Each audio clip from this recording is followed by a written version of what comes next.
नमस्कार, नवसाहित्य.com को अन्तर्वार्ता विशेष कार्यक्रममा हार्दिक स्वागत छ। आज हामीसँग हुनुहुन्छ कविडाँडा साहित्य समाजका अध्यक्ष एवं हालसालै निस्किएको कविता संग्रह को त्यो मान्छेका लेखक एलबी छेत्री हुनुहुन्छ। यहाँलाई कार्यक्रममा हार्दिक स्वागत छ। धन्यवाद, उपस्थित छु। तपाईको हालसालै कविता संग्रह आएको छ को हो त्यो मान्छे।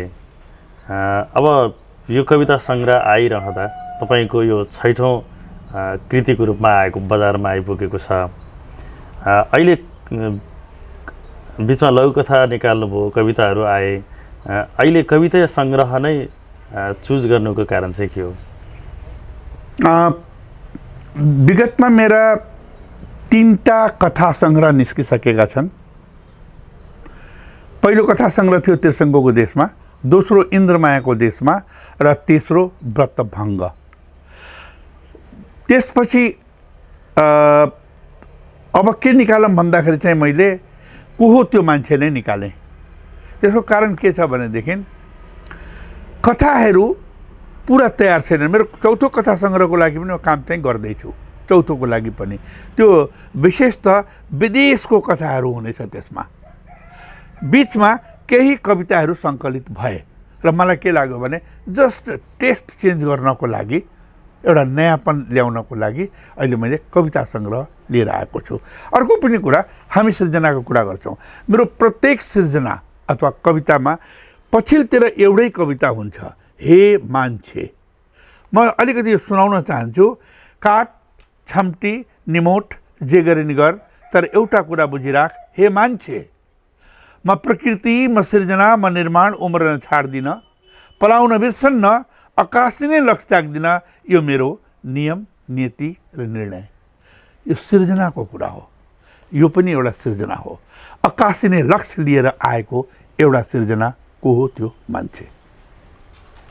अब यो को हो त्यो मान्छेलाई चाहिँ समग्रमा जस्तो अरू कथा सङ्ग्रहहरूलाई जसरी हेरिराख्ने, अघिल्लो कविता सङ्ग्रहलाई जुन हिसाबले बुझिराखिएको छ, तपाईँलाई जसरी पढिराख्नु भएको छ पाठकले, त्योभन्दा यसमा चाहिँ के फरक पाउनुहुन्छ? मेरो पहिलो कथा संग्रह भिडमा हराएको मान्छे, दोस्रो कथा संग्रह को हो त्यो मान्छे। नोटिस गर्नुहोस्, मान्छे दुवैमा छ। र मैले जो अहिले कविता पढेँ, हे मान्छे, त्यो पनि मान्छेकै कविता भयो। यसले के देखाउँछ भनेदेखि चाहिँ म मान्छेहरूको कवितामा विश्वास गर्दछु। कविता लेख्न पर्दछ भने भेग, नारा, अनावश्यक त्यो प्रस्तुतिभन्दा बाहिर गएर मान्छेको कविता लेखौँ न त भन्ने मेरो चाहना भयो। जब तपाईँले मेरो कथा सङ्ग्रहभित्र पस्नुहुन्छ, त्रिशङ्कुको देशमा, इन्द्रमायाको देशमा, व्रतभङ्ग देशमा, माने देश परिवेशको कथा लेख्दछु, कवितामा मान्छेको लेख्दछु। यति नै फरक छ, नम्बर 1। अर्को कुरा जो तपाईँले भन्नुभयो, दुवैको बिचको डिफरेन्स तपाईँले जो खोज्नुभयो, मान्छे को हो त्यो मान्छे जो शीर्षक आएको छ, यो जो टाइटल आएको छ, यसले पनि अलिकति स्पेसल कुरा भन्दैछ, एउटा विशेष कुरा यसले भन्दैछ। हामी सबै आइडेन्टिटीको पछाडि लागिरहेका छौँ, पहिचानको पछाडि लागिरहेका छौँ। हाम्रो पहिचान के त? सबभन्दा पहिलो पहिचान त हाम्रो हामी म हो। अनि मेरो पहिचानको भने मलाई त मैले चिन्न पर्यो। हामीले सिसिफसको कुरा सुनेका छौँ। सिसिफसको कुरा सुनेका छौँ हामीले। सिसिफसले के गर्थ्यो भनेदेखि चाहिँ एउटा ढुङ्गो लिएर पहाडमा चढ्थ्यो र त्यो ढुङ्गो माथि पुगिसकेपछि फेरि तल आउँथ्यो। फेरि त्यही ढुङ्गो लिनको लागि सिसिफस तल आउँथ्यो। उसको उक्लने र ओर्लने यात्रा। सायद हाम्रो नै जीवन यात्रा यो नै हो कि, हाम्रो पनि जीवन यात्रा यो नै हो कि भनेर को हो त्यो मान्छे भन्ने शीर्षक दिएर यो कविता संग्रह निक्ल्यो। र यसका बिचमा दुईवटा अरू पनि कविता छन् जसले मान्छेको पहिचानलाई बोलिरहेको हुन्छ। लेखकहरू अघि पनि आइसकेको कुरा जस्तो साधारण कुरा चाहिँ हामी कम लेख्छौँ, अलि ठुला कुरा लेखिराखेका हुन्छौँ अलि धेरै लेखकहरू। भनेपछि तपाईँकोमा चाहिँ त्यो नभएर आम सर्वसाधारणले बुझ्ने भाषामा उनीहरूकै समस्या, उनीहरूकै जीवन कथा चाहिँ आएको छ भनेर बुझ्दा हुन्छ। जस्तै मैले नारीवादका कविता लेखेको छु, नारीहरूका कविता लेखेको छु। उदाहरणको लागि एउटा कविताको उसमा पनि जाउँ, तपाईँलाई म हेर्दछु। हामीले नारीवादको कुरा चर्काचर्की रूपमा गर्दछौँ। नारीवाद हो के त भनेर।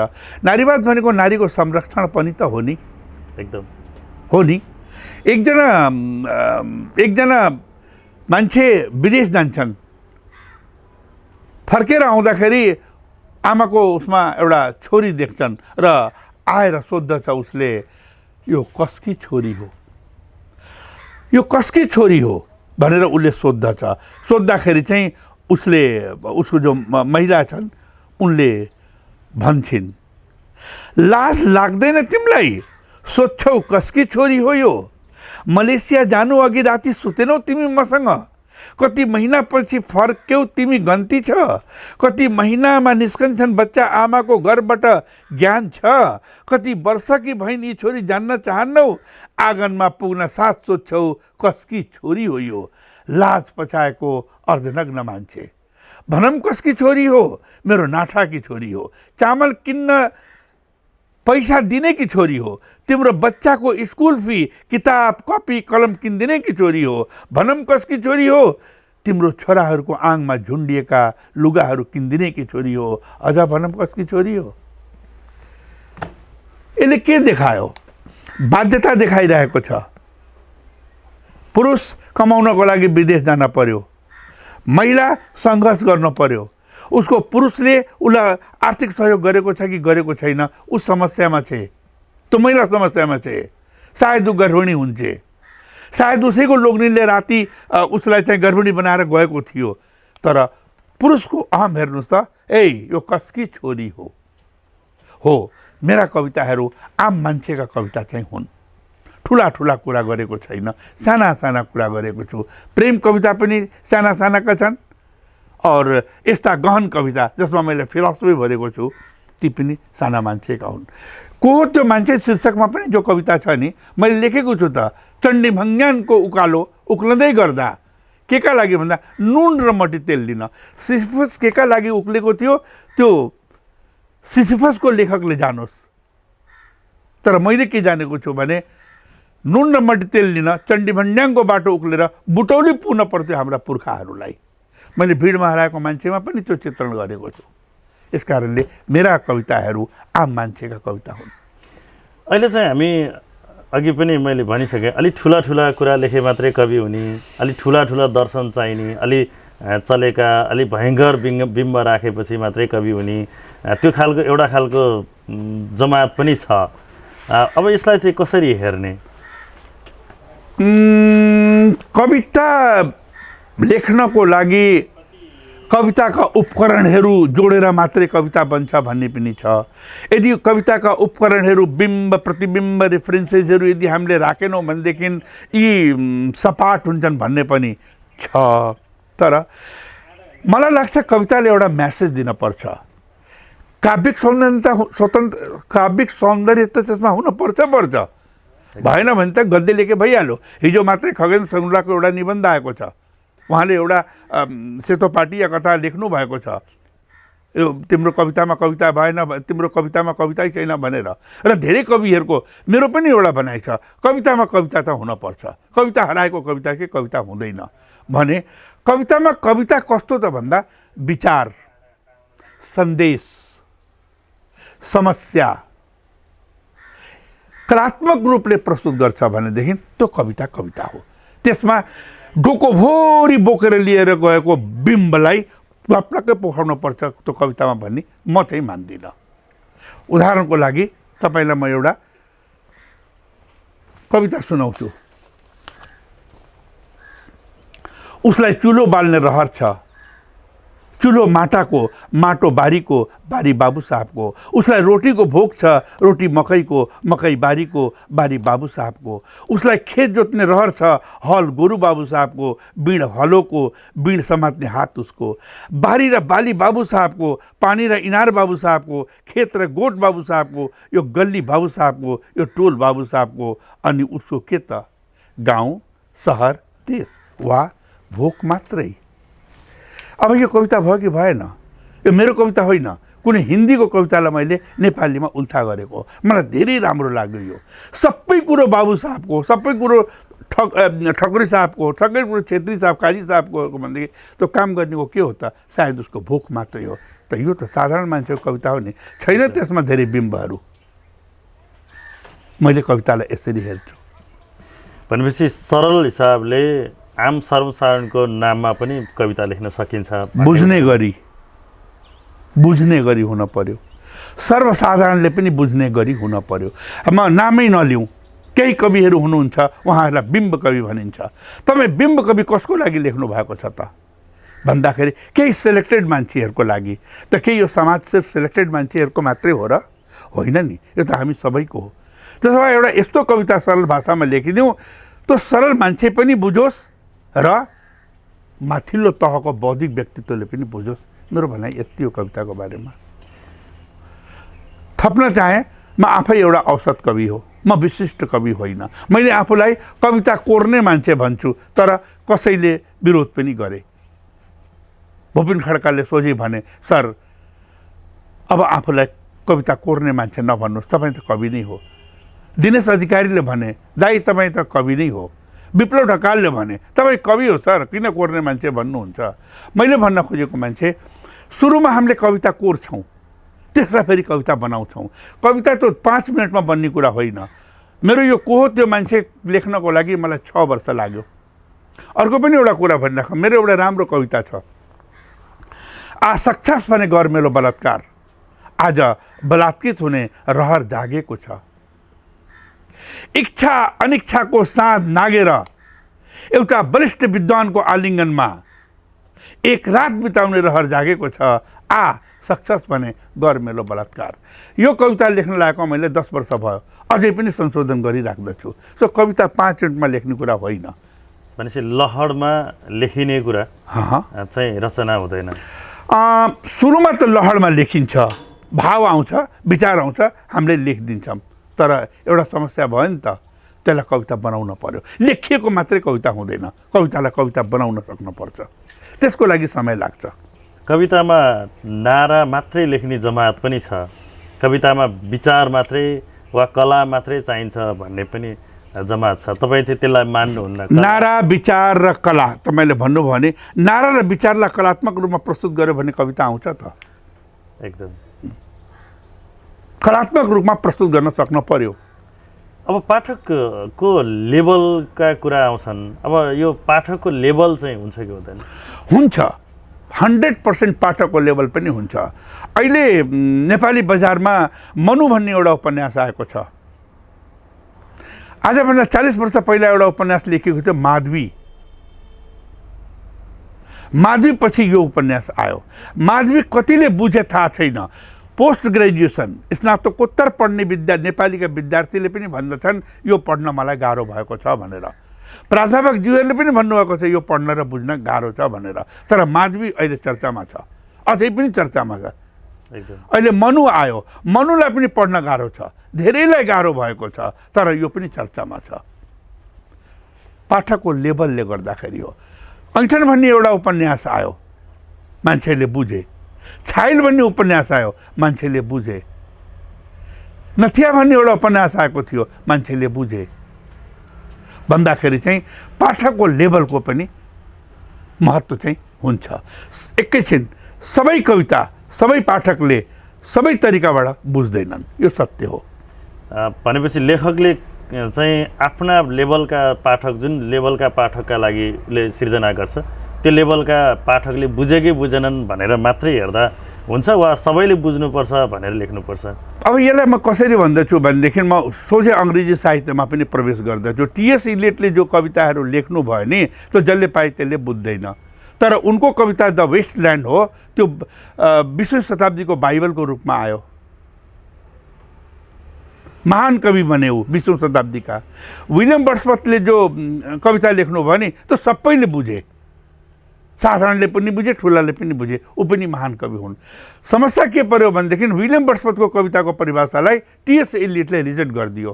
उसले सोझे भन्यो यो कविताको परिभाषै होइन। विलियम वर्ड्सवर्थले त्यस्तै लेखे र आज बौद्धिक वर्गले टिएस इलियटलाई पनि पढ्दछ, दुवै वर्गले विलियम वर्ड्सवर्थलाई पढ्छ। तपाईँ अङ्ग्रेजी साहित्य र नेपाली साहित्य दुवैलाई हेरिराख्नु भएको छ। अङ्ग्रेजी साहित्यलाई त लामो समय तपाईँले पढाउनु पनि भयो कलेजहरूमा, 30 वर्ष पढाएँ। अब अङ्ग्रेजी साहित्य लेखनका प्रवृत्तिहरू र नेपाली साहित्य जुन लेखनका कुराहरू गरौँ, त्यहाँ फरक चाहिँ के पाउनुभयो? चाहे अङ्ग्रेजी कविता होस्, चाहे फ्रेन्च कविता होस्, चाहे हिन्दी कविता होस्, चाहे नेपाली कविता होस्, कुनै पनि कविता हामीले एक्सप्रेस गर्ने फिलिङ नै हो। त्यो फिलिङ अघि तपाईँले भने जस्तो विचार हुनसक्छ, नारा हुनसक्छ, असन्तुष्टिका कुरा हुन सक्छन्, गुनासोका कुरा हुन सक्दछन्। एक्सप्रेस गर्ने त हामीले फिलिङ हो, whether in English or in Nepali or in Hindi. कुरो के हो भनेदेखि जब हम अङ्ग्रेजीका कविता हामीले पढ्दैछौँ त्यसमा सलिड तत्त्व, material, subjectivity, what exactly he wants to say, उसले भन्न के खोजेको कुरा प्रस्तुत गर्न सफल छ कि छैन, बल्ल गएर त्यो कविता कविता जस्तो हुन्छ। जस्तै नेपाली कविता पनि सिर्फ नारा मात्रै आयो भने, जिन्दाबाद जिन्दाबाद मात्रै आयो भनेदेखि त्यसलाई हामीले कविता लिँदैनौँ। नारा भनेको पार्टीमा लागेर कुनै पार्टीको सपोर्टमा हामीले जो लेखिरहेका हुन्छौँ, अब ती कविता भयो कि भएनन् त्यो पनि त कुरा हो। गाह्रो छ यो कुरो छुट्याउन। फिलिङ हुन पर्यो, भाव हुन पर्यो, तर त्यो प्रस्तुत गरिएका भावहरू जो छन् नि कलात्मक रूपमा प्रस्तुत गर्न पर्यो, होइन भने फेरि त्यो कविता नभएर गद्य जस्तै हुन्छ। अब तपाईँले तुलना पनि गरिराख्नु भएको होला अङ्ग्रेजीमा आएका कविताहरू, लेखिएका कविताहरू र नेपाली साहित्यमा लेखिएका कविताहरूलाई तुलना गर्दाखेरि चाहिँ नेपाली कविताले ती अङ्ग्रेजी साहित्यका कविताहरूसँग तुलनात्मक रूपमा कम्पेयर गर्न सक्ने वा दाँजिन मिल्ने हैसियत बनाए कि छैन? म यसलाई यसरी हेर्दिनँ, बरु यसरी हेर्दछु विश्व साहित्यमा अङ्ग्रेजीको ठाउँ कहाँ छ, नेपाली साहित्यको ठाउँ कहाँ छ, बरु यसरी हेर्दाखेरि राम्रो होला। नेपाली साहित्य नेपालमा त्यति नराम्रो छैन जति हामीले भन्छौँ, या कसैले नेपाली कविता त झुर भए सिद्धिए छँदै छन् भन्छ, त्यो पनि म सहमत छैन। हाम्रा नेपाली कविता पनि 1 से 1 आइरहेका छन्। अघि जो तपाईँले प्रश्न गर्नुभएको थियो कि पाठकको लेभल, त्यो चाहिँ काम गरिरहेको छ। हाम्रो पाठकको लेभल बढेको छ कि छैन त्यो चाहिँ हामीले हेर्न जरुरी छ। यदि पाठकको स्तर बढेको छैन भने के कति कारणले बढेको छैन त, के कति पाठक हाम्रा त्यो स्तरमा पुग्न सकेका छैनन् त, यो चाहिँ जरुरी छ। अङ्ग्रेजीको दुनियाँमा पनि यही छ, 1 से 1 विद्वानहरू छन्, कविता लेख्नुहुन्छ, तर सबै विदेशमा बस्नेले अङ्ग्रेजी कविता बुझ्दछन् भन्ने त्यो पनि छैन। चाहे त्यो अमेरिकन पोइट्री होस्, चाहे त्यो ब्रिटिस पोइट्री होस्, चाहे क्यानाडियन पोइट्री होस्। म अस्ट्रेलियामा बस्दाखेरि मैले उनीहरूसित इन्टरेक्ट गर्थेँ। लाइब्रेरीमा कहाँ 5-7 जना भन्दा बढी हुँदैन थिए। अनि बाहिर गएर जब मैले हेर्थेँ उनीहरू सबै उपन्यास पढिरहेका हुन्थे। उपन्यास पनि ती साहित्यिक उपन्यास होइनन्, कमर्सियल उपन्यास पढिरहेका हुन्थे। त यो समस्या मलाई लाग्छ विश्वभरि छ, तर वहाँ प्रकाशन भइरहेको छ, हाम्रो पनि प्रकाशन भइरहेको छ। हामीले पनि हाम्रो रचनाहरूलाई चाहिँ, मतलब नेपाली रचनाहरूलाई चाहिँ मान्यता दिनुपर्छ। पाठकको र लेखकको दुवैको स्तर बढ्न पर्दछ, म पनि एग्री गर्छु। अब नेपाली साहित्यमा चाहिँ पुस्तकहरू प्रकाशन भइरहँदा बिक्री भएन भन्ने एकाथरी गुनासो आउँछ भने अर्काथरीको भनाइ चाहिँ के छ भने हामी प्रकाशन भइसके पछाडि कति बिक्री भयो भनेर बजारतिर होइन, हामीले हाम्रो लेखन कस्तो भयो, हामीले चाहेको ठाउँ पुर्याउन सक्यौँ कि सकेन भनेर हेर्नुपर्छ भन्ने खालको अर्को मत पनि छ। अब यो दुईटा मतलाई चाहिँ कसरी हेर्ने? 2025-26 सालमा म जब चितवनमा झरेको थिएँ एसएलसी पास गरेर, जम्मा एउटा या दुईटा पुस्तकका पसल थिए, कोही जोशी पुस्तक या समथिङ, त त्यो पनि पछि आएको मलाई याद भएन। आज त 50औं पुस्तक पसल छन् त। आजभन्दा 15-20 वर्ष पहिला एउटा या दुईटा, 3टा, 5वटा प्रकाशक थिए, आए त सैकडौँ प्रकाशक भए त नेपालमा। अब पुस्तक बिक्री नै हुँदैन भने प्रकाशक कसरी पालिएका छन्, पुस्तक पसल कसरी चलेका छन् त? लेखकहरू लेखेका लेखै छन्। फेरि प्रत्येक वर्ष हजारौँको सङ्ख्यामा किताब नेपालमा पनि आइरहेको छ। मलाई लाग्छ यो प्रश्नमै अलिकति शङ्का उपशङ्का गर्ने ठाउँ छ कि या एउटा प्रोपोगन्डा गरिएको छ, नेपाली साहित्य राम्रो भएन, नेपाली कविता राम्रा आएनन्, पाठकको स्तर खस्केको छ। यो प्रोपोगन्डा मात्रै हो कि? यहाँ पनि हामीले विचार गर्न जरुरी छ। किताबहरू प्रकाशित भइरहेका छन् र स्तरीय किताबहरू बिक्री पनि भइरहेका छन्। भनेपछि हामीले स्तरीय लेख्न सक्यौँ भने बिक्री हुन्छ। स्तरीय लेख्न सक्यौँ भने अवश्य बिक्री हुन्छ। स्तरीय लेखेका पुस्तकहरू दोस्रो संस्करण, तेस्रो संस्करण, चौथो संस्करणसम्म बिक्री भइरहेका छन्। यो 100% सत्य हो। कथम कदाचित कहिलेकाहीँ यो पनि भएको छ, राम्रो पुस्तकको राम्रो पब्लिसिटी नभएकोले कहिले कहिले लाइब्रेरीमा अथवा पुस्तक पसलमा थन्किएको पनि पाइन्छ, पब्लिसिटी पनि चाहिन्छ। जस्तो विदेशी साहित्यका कुरा गर्ने हो भने त्यहाँनिर आएका पुस्तकहरूलाई चाहिँ हामी अनलाइनहरूमा सहजै रूपमा किन्न सक्ने व्यवस्थापन गरिएको छ, प्रविधि मैत्री भएको छ। अब हामी कहाँ चाहिँ त्यो हिसाबको चाहिँ विकास भएन, प्रकाशकहरूले त्यतातिर सोचेनन्। प्रकाशकले एउटा प्रतिवेदन दिनुपर्छ गभर्मेन्टलाई, सोच्न पर्ने हो गभर्मेन्टका जो मुखियाहरू, गभर्मेन्ट होइन, गभर्मेन्टका जो मुखियाहरू बस्नु भएको छ नि ठाउँ ठाउँमा विभाग लिएर, शिक्षा मन्त्रालयमा, साहित्य मन्त्रालयमा, उहाँहरूले हेर्न पर्ने कुरा हो। त प्रकाशकले उनीहरूलाई कन्भिन्स गर्न सक्नु पर्यो। यहाँ त अब हामीले सुन्नमा आउँदछ कि प्रकाशकले धेरै मेहनत गर्दछन् कि थोरैभन्दा थोरै दाममा निकालौँ भनेर। अस्ति स्टेटसमा मैले पढ्दै थिएँ, तर प्रकाशकले अकुत कमाउँछन् भन्ने पनि लेख्यो। कतिपय प्रकाशकहरू त बिचरा बन्द गरेका छन् आफ्ना पुस्तकहरू प्रकाशन गर्न नसकेर। कसलाई दोष दिने? दोष कसलाई दिने भन्दा समन्वय चाहिँ हुन पर्यो। सरकारले यो कुरा बुझिदिन पर्यो, सरकारका ती ठेकेदारहरूले पनि यो कुरा बुझिदिन पर्यो। पाठक समक्ष सस्तो भन्दा सस्तो मूल्यमा पुस्तक पुग्न पर्यो, यो मेरो भनाइ हो या मेरो चाहना हो। आर्थिक हिसाबले जुन धेरैले किन्न सक्ने गरी चाहिँ पुस्तक बजारमा जानु पर्यो। त्यही त नि, एउटा कविताको मूल्य तपाईँले 500 रुपियाँ राखिदिनुहुन्छ भने नढाँटिकन भन्दछु, पढ्ने कसले हो? पढ्ने भनेको त यिनै 20,000 25,000 तलब पाउने मान्छेले नै पढ्ने हो। दिनहुँ तपाईँको 1 कुन्टा किताब निक्लिएको छ, हप्तामा 4वटा किताब निक्लिरहेको छ, महिनामा 15वटा किताब निक्लिरहेको छ। कतिवटा किताब किन्न सक्छ त उसले? यदि तपाईँले 500 600 700 800, कोही त 1000, कोही त 2000 का किताब आउनु थाले, कतिवटा किताब किन्ने भन्दा यो समस्या त छ हाम्रो पुस्तकको बजारमा। पाठकहरूको समस्या, लेखकहरूको समस्या, लेखकहरूको गुनासो छ। प्रकाशकले छाप दिन्छ, आफूले कमाउँछ, हामीलाई चाहिँ पैसा दिँदैन भनेर, हामीले केही पनि पाउँदैनौँ भनेर। राम्रो राम्रो लेखक, माथिल्लो तहका लेखकहरूले नि भन्नुहुन्छ खै त्यसले पैसा दिँदैन भन्नुहुन्छ। भनेपछि समस्या सबैतिर छ र यसलाई हटाउन चाहिँ सबैभन्दा बढी समस्या पाठकलाई छ।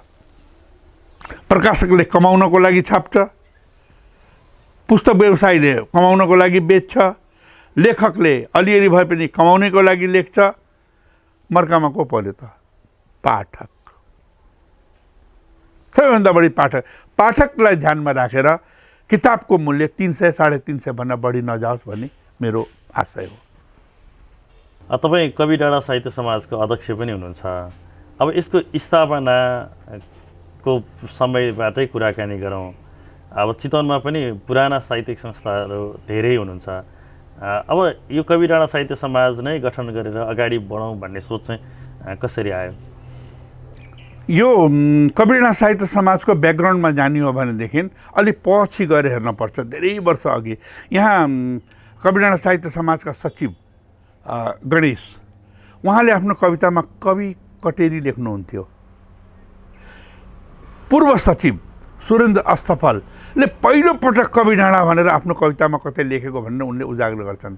त्यहाँभन्दा पनि अगाडि युवराज भुषाल, उदय अधिकारी, अनि उता अर्जुन पौडेल अहिले अमेरिकामा हुनुहुन्छ पनि, उनीहरूले पनि एउटा सानसानो साहित्यिक कार्यक्रमहरू गर्ने, सङ्गठनहरू बनाउने गरेका रहेछन् उनले।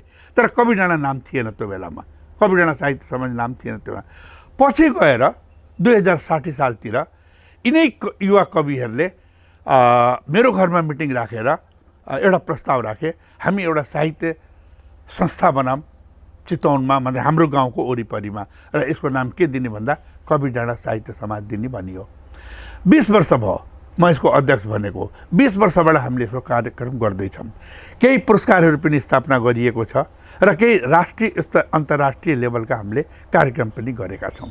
उदाहरणको लागि देवकिना स्मृति पुरस्कार मेरो बाआमाको नाममा छ, कृति पुरस्कार चितवन जिल्लाका राम्रो उत्कृष्ट वर्षमा प्रकाशित एउटा कृतिलाई युवा पुरस्कार, त्यस्तै गरेर सरला कृष्ण भन्ने एकजना अमेरिकामा बस्नुहुन्छ, उहाँले चाहिँ कविताको जो योगदान छ त्यसको लागि तुलसी आफ्नो आमाबाको नाममा उहाँले 30,000 को एउटा पुरस्कार राख्नु भएको छ। उसै चाहिँ हामीले आख्यान पुरस्कार पनि राखेका छौँ।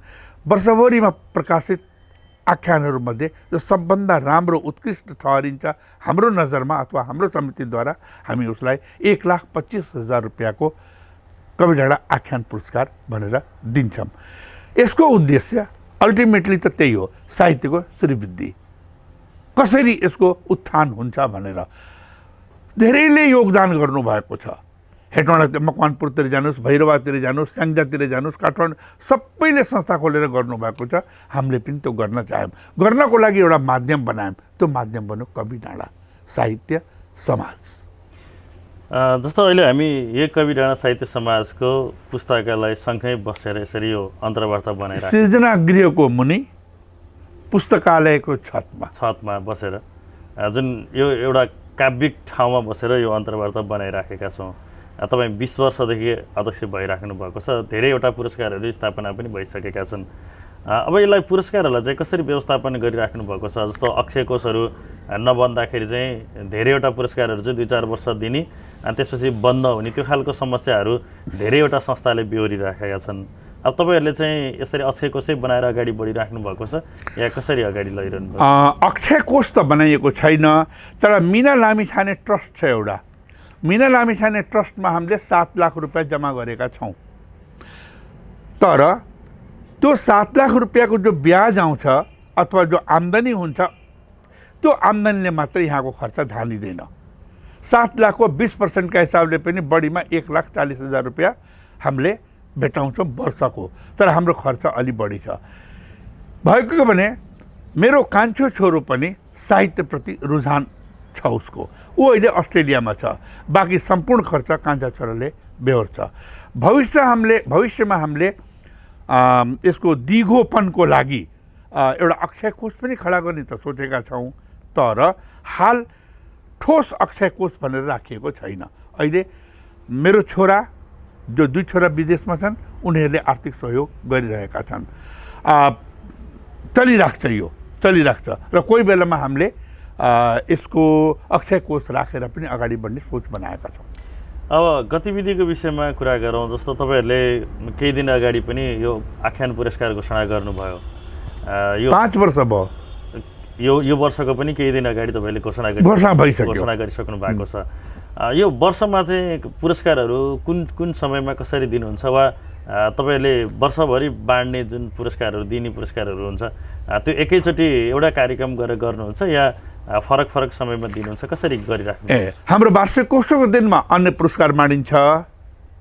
तर 1 वर्ष भनेपछि चैत मसान्तसम्म लेखिएका पुस्तकलाई फेरि लिएर त्यो अलिक समय लाग्छ र हामीहरूले यसलाई असोज र कार्तिकको महिनाको भित्रमा हामीले पुरस्कार वितरण गर्छौँ। यो आख्यान पुरस्कार यसपटक अलि ढिलो भएको केही कारण छ जसले गर्दा, किनकि हामी विदेशमा थियौँ र 1 महिना मात्रै भयो, 1-1.5 महिना मात्रै भयो हामी आएको र यसको के मिलाउनको लागि अलिकति ढिलो भएको होइन भने हामीले कवि डाँडा आख्यान पुरस्कार असोज र कार्तिकको महिनामा नै दिन्छौँ हामीले।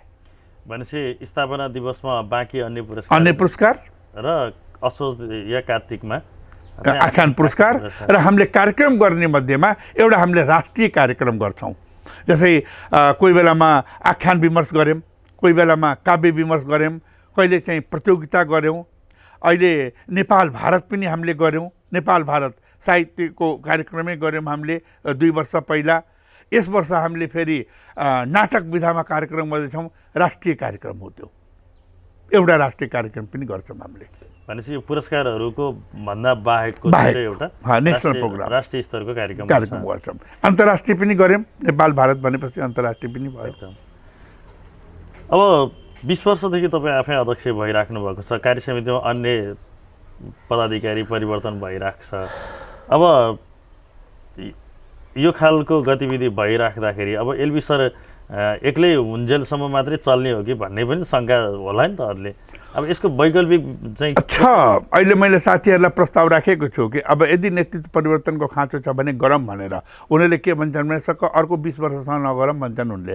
तर किन 20 वर्ष गर्नु हो, अर्को 20 वर्ष नगरौँ भन्नुहुन्छ उहाँले। तर त्यो एक प्रकारको ह्युमर हो, म प्रतिको एउटा सम्मान दिएका हुन् उनीहरूले। यदि त्यो फिल भयो भनेदेखि नेतृत्व परिवर्तन पनि गर्ने र अगाडि बढाउने। किन उमेरको हिसाबले पनि अब युवाहरूलाई अगाडि बढाउन पर्दछ। यदि हाम्रो जो कार्य समिति छ अथवा जो फेरि मैले के भने ठुलो भिड बनाएको छैन, मेम्बर सदस्यहरूको ठुलो भिड बनाएको छैन। हाम्रो धेरै सानो परिवार छ, 10-12 जनाको मात्रै परिवार छ। यसैले हामीले राष्ट्रिय अन्तर्राष्ट्रिय कार्यक्रम गर्न सफल भइरहेका छौँ। हामी मध्येबाट कुनै युवालाई हस्तान्तरण गर्ने सोच त मैले बनाएको छु, यदि उनीहरू तयार हुन्छन् भने।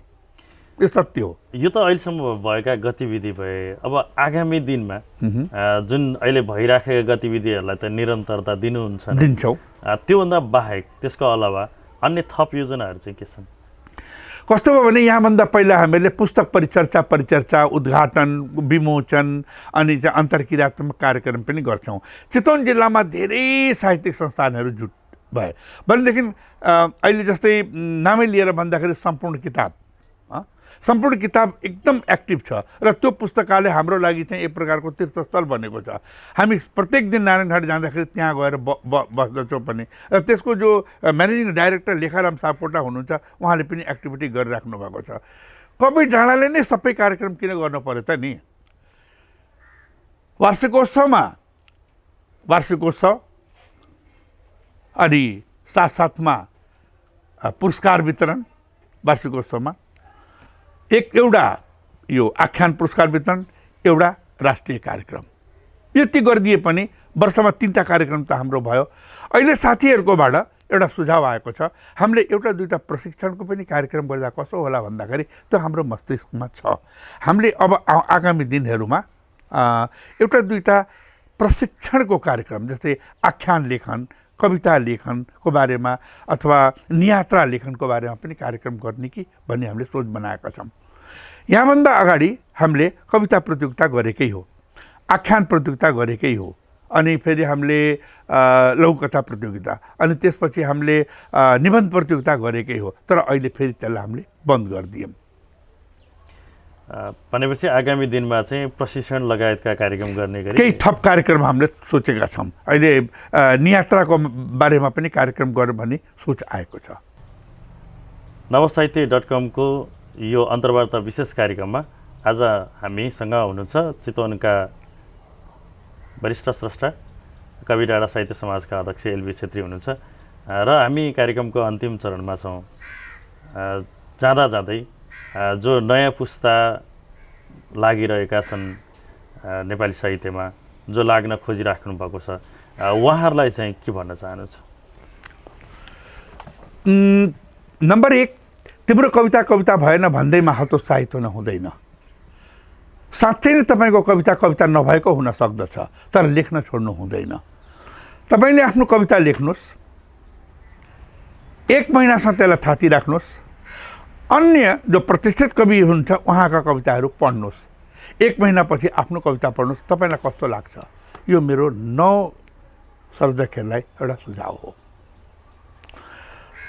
एट द सेम टाइम यदि तपाईँले स्तर बढाउन चाहनुहुन्छ भने नवसर्जकहरूले अन्यका पुस्तक पढ्नुहोस्, बढीभन्दा बढी पढ्नुहोस्। यहाँ अहिले समस्या के भइरहेछ भनेदेखि एउटा कविता कसैको पढ्दैछ भने यसो त म पनि लेख्न सक्छु भन्ने उसो छोडेर उसले फेरि आफ्नै लेख्न थाल्छ। एउटा उपन्यास पढेको छ भने ल अब म आफ्नो उपन्यास लेखिदिन्छु भनेर अनि गुनासा गर्छन् कि हाम्रो उपन्यास चाहिँ बिक्री भएन। अर्को पनि एउटा कुरा भइराखेको छ, उपन्यास उसको स्तरको छैन, थाहा छ, तर अब कृपावाद नातावादले गर्दाखेरि चाहिँ त्यो आसैपासै गर्दाखेरि चाहिँ पुरस्कार साटासाट गर्दाखेरि अलिकति विकृति बढेको हो कि साहित्यिक समाजमा, नेपाली साहित्य समाजमा भन्ने छ। तर नवसर्जकहरू मतलब कि हाम्रा जो भाइहरू हुनुहुन्छ तपाईँहरूले चाहिँ लेख्न चाहिँ कहिले नछोड्नु भन्ने मेरो कुरो। लेख्न नछोड्नुको लागि सबभन्दा राम्रो काम पढ्न पनि कहिले नछोड्नु। नपढिकन तपाईँ राम्रो लेखक बन्न सक्नुहुन्न। अर्को पनि एउटा कुरा, स्तरीय लेखक बन्नको लागि स्तरीय पुस्तक पढ्न जरुरी छ र स्तरीय पाठक बन्नको लागि पनि स्तरीय पुस्तक पनि पढ्न जरुरी छ। तपाईँ अब 3rd डिग्रीका किताबहरू पढेर तपाईँको स्तर चाहिँ बढ्दैन। यो मेरो भनाइ हो नव लेखकहरूलाई। यहाँको व्यस्त समयको बावजुद हामीलाई समय दिनुभयो, यहाँलाई हार्दिक धन्यवाद छ। धन्यवाद। तपाईँले यो मौका दिनुभयो केही बोल्नको लागि, केही भन्नको लागि, आफ्नो विचार राख्नको लागि, त्यसको लागि हार्दिक आभार व्यक्त गर्दछु। आउनुभयो कवि डाँडामा, स्वागत छ। धन्यवाद।